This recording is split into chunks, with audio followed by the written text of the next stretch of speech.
The Adventures of Kintaro, the Golden Boy, Part 1. Japanese Folk Tale.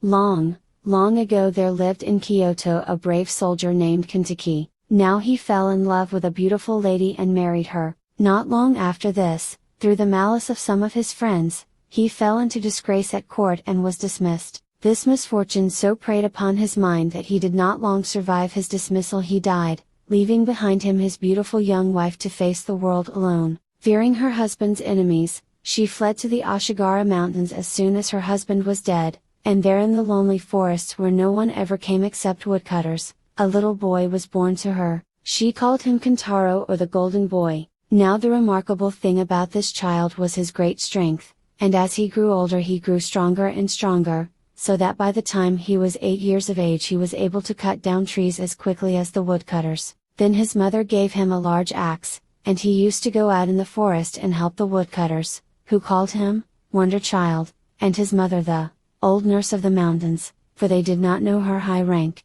Another favorite pastime of Kintaro's was to smash up rocks and stones. You can imagine how strong he was. Quite unlike other boys, Kintaro grew up all alone in the mountain wilds, and as he had no companions he made friends with all the animals and learned to understand them and to speak their strange talk. By degrees they all grew quite tame and looked upon Kintaro as their master, and he used them as his servants and messengers. But his special retainers were the bear, the deer, the monkey and the hare. The bear often brought her cubs for Kintaro to romp with, and when she came to take them home Kintaro would get on her back and have a ride to her cave. He was very fond of the deer too, and would often put his arms round the creature's neck to show that its long horns did not frighten him. Great was the fun they all had together.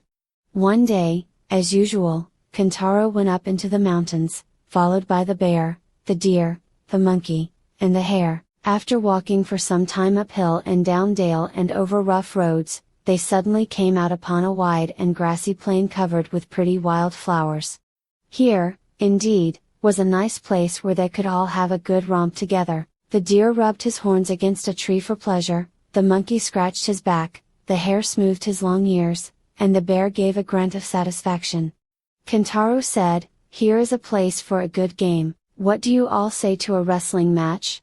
The bear, being the biggest and the oldest, answered for the others. "That will be great fun," said she. "I am the strongest animal, so I will make the platform for the wrestlers," and she set to work with a will to dig up the earth and to pat it into shape. "All right," said Kintaro, "I will look on while you all wrestle with each other. I shall give a prize to the one who wins in each round." "What fun! We shall all try to get the prize," said the bear. The deer, the monkey and the hare set to work to help the bear raise the platform on which they were all to wrestle. When this was finished, Kintaro cried out, "Now begin! The monkey and the hare shall open the sports and the deer shall be umpire. Now, Mr. Deer, you are to be umpire." He, answered the deer, "I will be umpire." "Now, Mr. Monkey and Mr. Hare, if you are both ready, please walk out and take your places on the platform." Then the monkey and the hare both hopped out, quickly and nimbly, to the wrestling platform. The deer, as umpire, stood between the two and called out, red back, this to the monkey, who has a red back in Japan, "Are you ready?" Then he turned to the hare. Long ears, are you ready?" Both the little wrestlers faced each other while the deer raised a leaf on high as signal. When he dropped the leaf the monkey and the hare rushed upon each other, crying, "Yaishu, Yaishu!" While the monkey and the hare wrestled, the deer called out encouragingly or shouted warnings to each of them as the hare or the monkey pushed each other near the edge of the platform and were in danger of falling over. Red back, stand your ground," called out the deer. Long ears, be strong, don't let the monkey beat you," grunted the bear. So the monkey and the hare, encouraged by their friends, tried their very hardest to beat each other. The hare at last gained on the monkey seemed to trip up, and the hare giving him a good push sent him flying off the platform with a bound. The poor monkey sat up rubbing his back, and his face was very long as he screamed angrily, "Oh, how my back hurts me." Seeing the monkey in this plight on the ground, the deer holding his leaf on high said, This round is finished, the hare has won. Kintaro then opened his luncheon box and taking out a rice dumpling, gave it to the hare saying, "Here is your prize, and you have earned it well."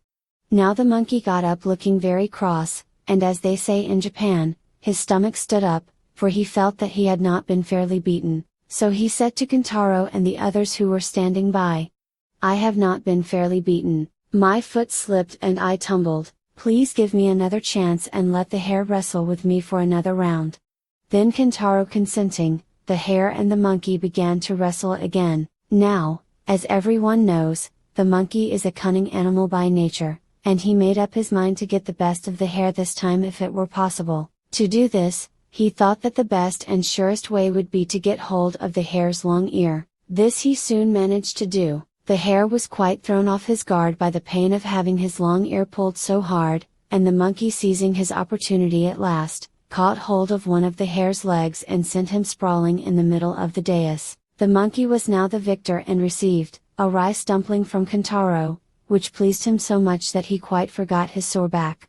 The deer now came up and asked the hare if he felt ready for another round, and if so whether he would try a round with him, and the hare consenting, they both stood up to wrestle. The bear came forward as umpire.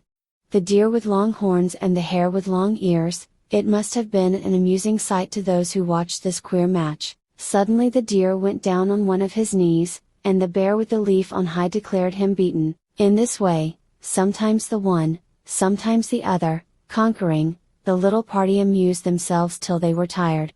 At last Kintaro got up and said, "This is enough for today. What a nice place we have found for wrestling, let us come again tomorrow. Now, we will all go home, come along." So saying, Kintaro led the way while the animals followed. After walking some little distance they came out on the banks of a river flowing through a valley. Kintaro and his 4 furry friends stood and looked about for some means of crossing. Bridge there was none. The river rushed, on its way. All the animals looked serious, wondering how they could cross the stream and get home that evening. Kintaro, however, said, "Wait a moment, I will make a good bridge for you all in a few minutes." The bear, the deer, the monkey and the hare looked at him to see what he would do now. To be continued.